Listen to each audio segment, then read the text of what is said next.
welcome to the first Seaworthy Collective World Oceans Day event. I'm super excited to have everyone here. I'm sure more people will be rolling in as we get started here. But I wanted to start with a little introduction to who we are and what we're hoping to accomplish with events like these and future events.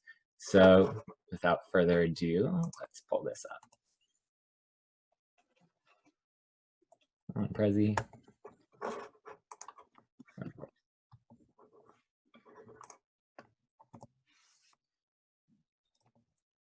There we go. All right.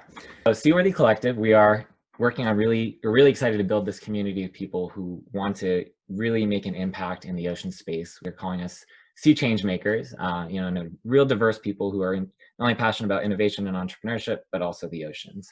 And so with events like these, where we get to have our awesome friends who are speakers and experts in our field and other, diverse members of both the ocean and innovation communities, we're really excited to grow our community and help them grow their own businesses and passions for the ocean.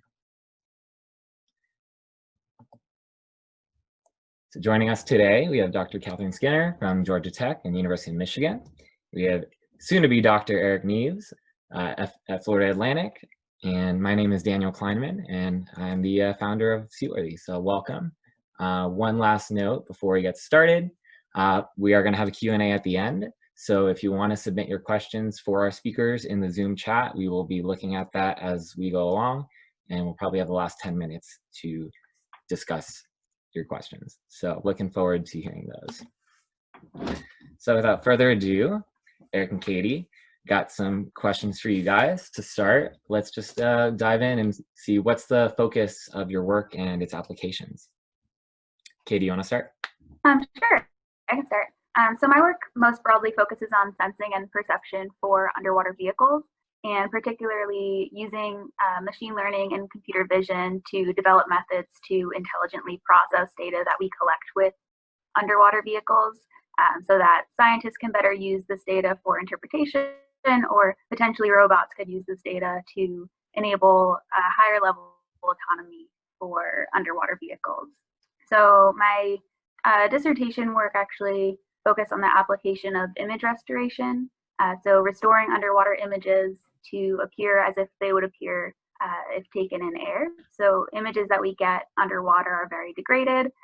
They typically have a blue-green color due to attenuation effects. And my work focused on how we can restore the true color of underwater scenes, particularly for marine science applications where color is a really important indicator for things like studying coral reef health, and how can we collect data that is an accurate representation of the environment so that scientists can use this for monitoring these environments. Very cool. I'm excited to explore the applications of that a little further with you. How about you, Eric?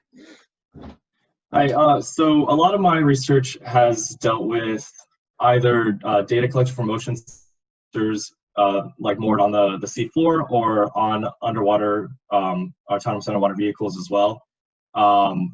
And I have specifically been working with a lot of magnetics, ocean magnetics. And so I'm using a magnetometer, and I'm applying data analysis and signal processing to either post-process data that's been collected, or take the data that's been collected, apply these algorithms to it, and then inform how to create some kind of algorithm to allow the vehicle to perform better in real time. So that's kind of been the focus of my research. Is a little bit more, I think it's very kind of like complementary to machine learning with like what Katie's doing, but it's just a little bit more of like the manual side, or like the data analysis signal processing side. Yeah, I think there's this really cool feedback loop in robotics where you have both the actual data, the actual data collection side and how we get the data, and then how we actually interpret it and get it and use it for valuable science and other applications. And so on that note, what do you guys think are some emerging innovations in the marine robotics field? Eric, you can start with you this time. Yes. So for me, it's just the emerging information is you have a lot of these sensors that are a lot more well developed for the very specific applications, like side scan sonar, or you have like cameras that can be really effective for like different environments. But it's all about, for me, learning how to apply signal processing now and data analysis to kind of combine these new sensors or new technologies into the field as like new transducers or sensors. So magnetics is decently established, but it's being used for, you know, a lot more or a lot of different applications. But you also have like ultrasonic sensors that are being used. LiDAR is even being used for above water, and they're trying to find ways to use it, you know, below water. So you have all these interesting sensors that are kind of developing computer vision and in like a way that you're not used to. Like when you think of computer vision, you think of just purely cameras, but it can be, you know, acoustics, it can be magnetics, it can be ultrasonic, in ways that we don't see, you know? Mm-hmm. So I think that that's going to be like a really important field, is trying to find ways to apply data analysis to that. That's really cool. And I think, Katie, you can probably parallel this pretty well. Yeah, I was going to say, kind of piggybacking off of that, being able to use all of, you know, this massive amount of data that we're collecting from underwater vehicles and from all of these new sensors that, like Eric said, are pretty application specific, but being able to leverage all of this data for interdisciplinary applications, I think, is a really interesting area. I think one other thing that is really exciting to me too is the development of new vehicles that are smaller and more cost effective than some of the ocean vehicles that, you know, we've used for research in the past. And I think having cost effective solutions that, you know, one or two people can deploy in the field will be really important for opening up underwater robotics to a wide range of people and getting a wide range of solutions and ideas in the field. Yeah, well, that's a perfect segue to my next question, which is, what do you guys think are some future applications of unmanned vehicles and these sensors that you think could be impactful for understanding our oceans? I can start. One thing I'm really excited about is research into ocean worlds. This is basically developing autonomous vehicles on Earth that we could deploy for research and data collection on other planets or moons. Specifically, Europa is a big area of research right now for ocean worlds. But I think this will be really exciting. I know NASA and who we are behind this research. So I think this will be really exciting for both, you know, space robotics and planetary sciences, as well as marine robotics and ocean sciences here on Earth, because I think, you know, we'll need a much higher level of autonomy to do missions, you know, in space so far away from where we are here.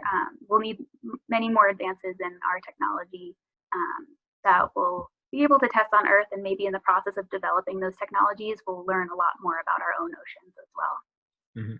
And I know specifically at Georgia Tech, there's a big effort for Europa, right? And getting under the ice in the Arctic to hopefully end up getting under the ice in Europa. All right, Eric, same question for you. So kind of piggybacking off of what Katie was saying with cost-effective like AUV technology, I think it'd be really cool to see swarm technology for underwater applications develop, because that's going to be wonderful for sensing, gradiometry.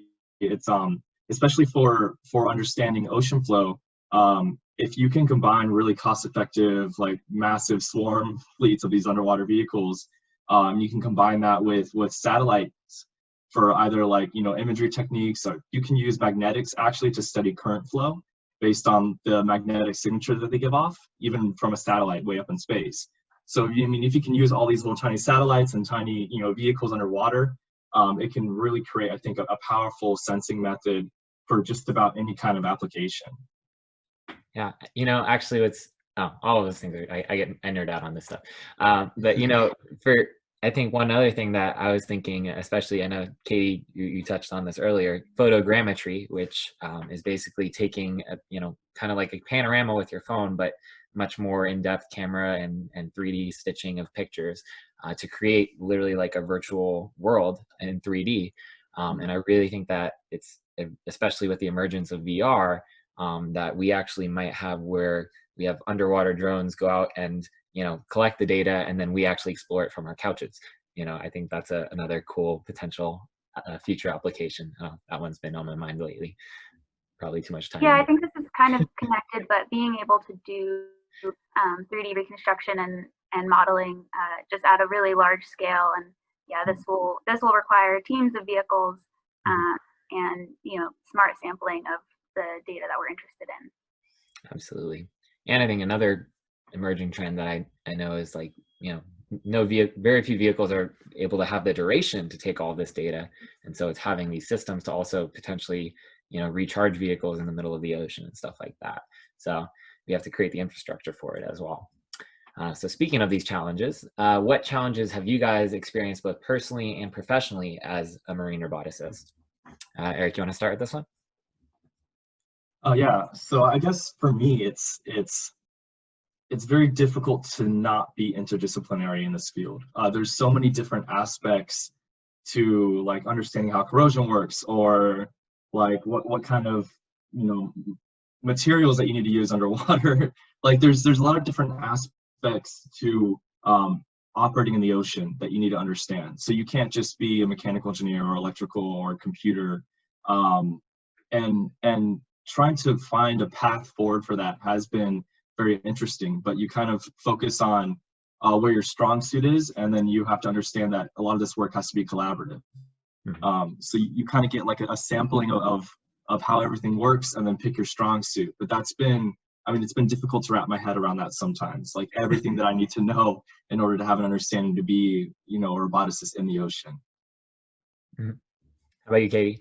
Yeah, I think that's a really important point. And I think it's challenging sometimes when you're in school for engineering. It's hard to branch out and learn, take classes in different fields because the curriculum's already so demanding. So it's really important to be able to explore those areas on your own, and also to be able to reach out to people in different fields and work with people in different fields, because it is just inherently interdisciplinary work. I think the other thing that is always a challenge is fieldwork. Fieldwork always brings new and interesting challenges every time you go out into the water, and that has just been, I think, a really important learning curve, and something that also is really important for informing research is to get out in the field and do as much fieldwork as you can, because every time you go out there, you're going to learn something different, and you're going to pick up new tools for how to be resourceful in the field, but also how to figure out what the interesting problems are and how to find practical solutions for those problems. I think, I can relate a little bit on the field experience side.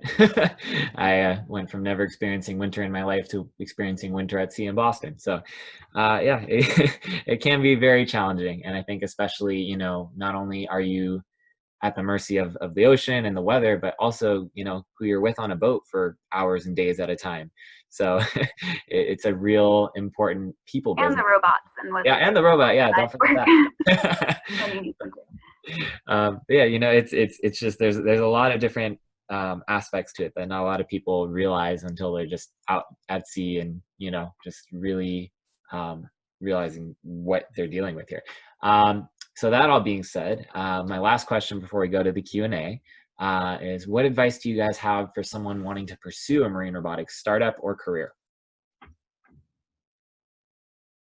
We kind of touched on a few of these. I think my biggest one is not to be afraid to reach out to people who have experience, and ask them for advice, and ask them about how they got their opportunities. I think that's really important, to learn from people who have been through these experiences. So I think that was my main point of advice. Okay. Yeah, and I guess I'll touch upon that a little bit too. When I was starting out trying to figure out like a path forward to ocean engineering, I reached out to people that worked on projects at Woods Hole. Like I found people's emails like through their websites, and I just cold messaged them. Mm-hmm. And sometimes people don't get back to you because they're busy, or they're trying to manage their workload, but every once in a while someone will, and a lot of the advice that they give is gold, and it can really help you kind of steer your career. So I think that's a really important piece of advice that Katie pointed out. I guess for me, it's when you're jumping into the field and you're trying to learn something, don't let mathematics shut you down immediately. Like if you're looking at a journal, you're trying to understand a new algorithm, it can be very intensive sometimes, But if you just find a new way that it's being phrased, I mean, we have resources all over the internet. There's always a simpler way that it's being posed. So if something doesn't make sense, don't immediately freak out, especially in research, and just keep trying to find a new explanation until it hits you, because all of us are very different in the way that we learn. So I think that it's very important for you to approach a problem or a new topic in different ways. That's some great advice. Yeah, I think in my experience, I can definitely relate, especially to the cold calls. Actually, fun story, Katie was the intern at Woods Hole the year before that I was applying for an internship, and I reached out to Katie and said, "How the heck did you get this internship? I want to work there." And she gave me advice that helped turn into that internship. And I think my advice was to send out an email to the person you want to work with. So. I ended up sending out 30 to all different people and ended up whittling down to 2. So, well, persistence pays off for sure. That's my best advice. So, all right. Well, thank you guys so much. I've got some questions rolling in here. Our first question from Eric Sander is, he thinks this area is definitely rife for new innovations. Could you speak a little more to the specific challenges of the subsurface environment, collection, storing, real-time processing, and transmission of very large data sets versus land-based system? Katie, you want to start this one, or whoever wants to jump up? Yeah, I mean, I can do this one. Mm-hmm. So there's clearly a lot of challenges. The ocean is just an incredibly rough environment on anything that you do. And so I think one of the best examples is Florida Atlantic University was exploring putting underwater turbines into the Gulf Stream to harvest energy. And that's dealing with one of the most powerful currents in the world blowing around your innovation. You have to deal with salt water. You have to deal with the fact that, you have to think about sea life, or you have to moor that down so it stays in place. And you have to find ways to kind of make sure that everything's flowing the way it's doing, like real-time management of the equipment without disrupting the system. Battery life, like there's just so many different aspects, because being subsurface is so difficult to get to for humans. You can't treat it the same way that you treat a lot of ocean renewable energy sources that you have above land or above water. So there's just the inaccessibility to it is a big challenge. Mm-hmm. I like to say that ocean science is harder than rocket science because it's a little more unforgiving. Sorry, Katie, what are you going to say? Well, just comparing to, robotics on land, like self-driving cars, we just, for those applications, you have GPS and you have Wi-Fi and you have, access to high bandwidth communications. And I think that's a big challenge underwater, is that we don't have that high bandwidth communication, and there's a lot of innovation and room for innovation in that area.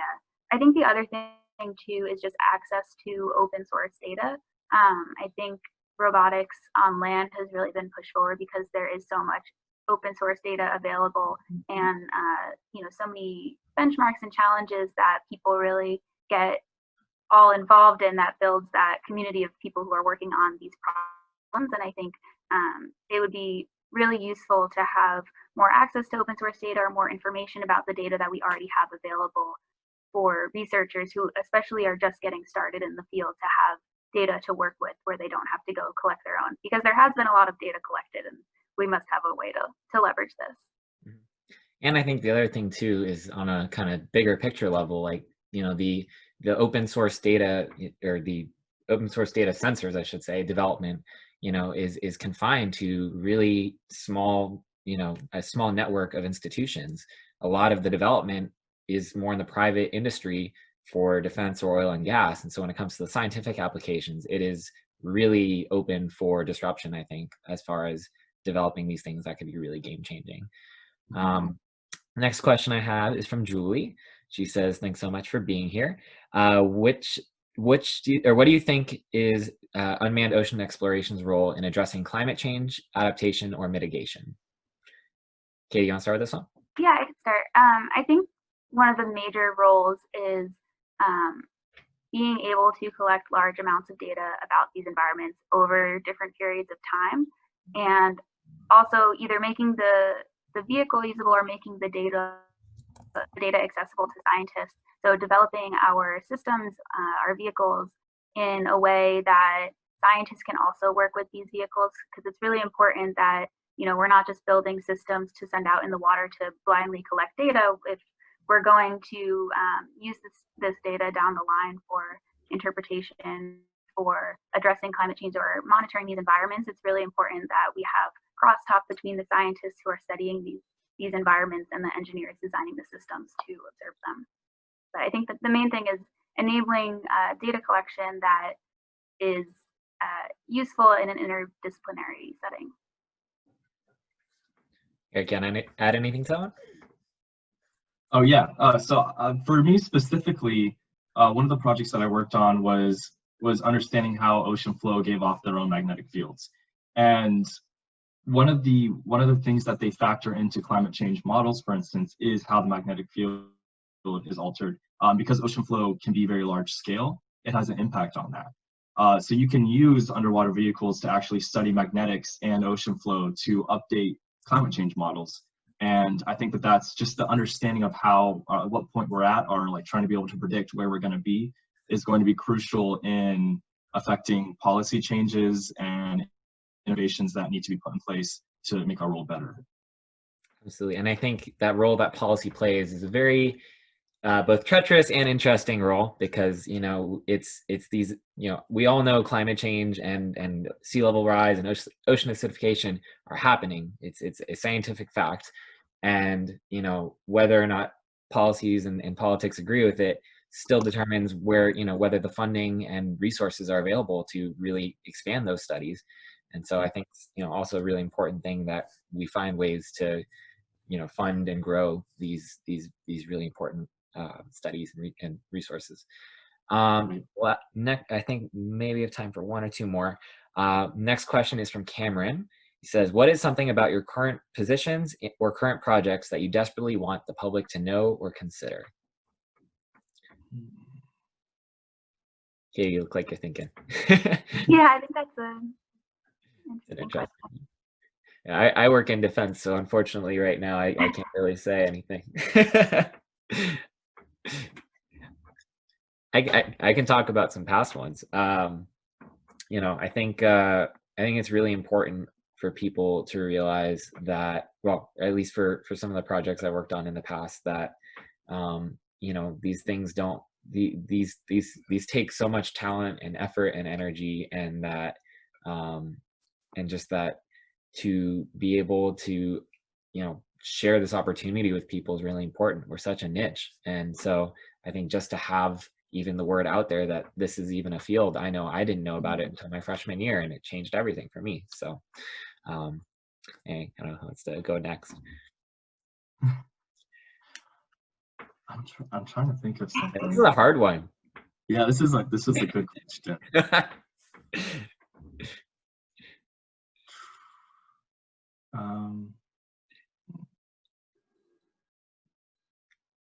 I think one thing I can say about a past project as well is just sometimes these applications are really challenging because the ocean is just so unpredictable, and you're working in, you know, a field environment and working with potentially, you know, wildlife. And I know one project we had where we were trying to monitor fish in the Great Lakes. It was really challenging because we couldn't necessarily predict when the fish would be there, or where, you know, when we could go out and get good data.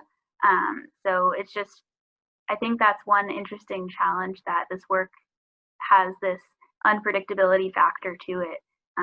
That means, you know, sometimes we might need time or more resources to go out and get the data that we want. I actually thought of something. So I think for me, what I desperately want the public to know is that we desperately need to understand the ocean better. So many solutions that we don't even think about it, but so many solutions come out of the ocean, whether it's medical or like how the environment's impacted how to deal with like oil spills, for instance, that we really need more understanding for it. And because the innovation's lacking, you know, there's a lot of potential solutions that we're losing track of. So I think that the more innovation that we can pump into it, the more non-defense related industries as well that can pop up and take advantage of the knowledge that we have and build upon it, the better off we're going to be in, you know, all kinds of different fields, especially the medical field. I mean, there's just that alone, there's just so many different things. Yeah, and actually one other thing that popped in my head, I'm just starting to go to more general facts that I think people should know, but it's just that, you know, we know more about the moon and Mars than we do our own oceans, right? Like we've explored between 5 and 10% of the ocean, and it's 71% of the planet. And, you know, just that we need to dedicate not only the resources, but also people and you know, and experts to this. And that starts with, you know, people in school realizing that this is a great opportunity. All right, we have one quick follow-up question from Cameron, and then we're going to have to wrap up. He said, regarding the challenge, do you work closely with wildlife biologists and environmental scientists, or maybe even ecologists? Yes, I was working with fishery scientists for that project, and for my other projects working on studying coral reef systems, I was working closely with marine scientists to collect field data. They were with us in the field every day, and they were the ones actually in the water, you know, deploying instruments and collecting data with the robots as well. So I think it's really important to be able to communicate across fields and also work with people across different fields to address some of these challenges. Yeah, so wildlife in general can have a huge impact on even defense applications. You have to understand if you're building something or a system, how it's going to affect wildlife, and a lot of the times you have to bring in these experts that are familiar with the animals. So, for instance, sharks, rays, they're all very susceptible to magnetic fields. So if you're putting in some kind of instrument that's going to off-put that, it could affect those types of animals. Or if you are working with side-scan sonar and you're trying to take pictures of, or you're trying to get like an idea of what's happening in the environment, the bio layer, I'm not the scattering layer, the biological scattering layer. It's basically like fish and phytoplankton or anything that's like that moves up and down as the day's going on. It can completely ruin your sonar. Yep. And so having these experts come in is really helpful. In terms of my work has been a lot more developed around just basic sensors and defense applications. So in terms of working on, say, environmental standards and trying to focus on that as the main point of the project, I would love to see more of that. But that's not really the work that I have had access to. Or I would say, I could say that, you know, at Florida Atlantic University, we don't really have a lot of those opportunities. So I'd love to see more of that. Well, I think, you know, if there's anything to take away from it, it's that, you know, the technology and the talent is definitely there. It's now about going out into the world and finding ways to create these opportunities and bring people and resources together to make it happen. And so hopefully we will have a part in that. We're working on that. Anyway, I want to thank you guys so much for coming and joining us today. Happy World Oceans Day officially, or a little early. We will definitely be having more events like this in the future, hopefully once we get to campus at the University of Miami. And, you know, I just am so excited to have all of you, and thank you all for coming. Well, if you have any more questions, feel free to reach out to us on social media and we can try to get them answered. Thank you all. Thank you. Have a great one.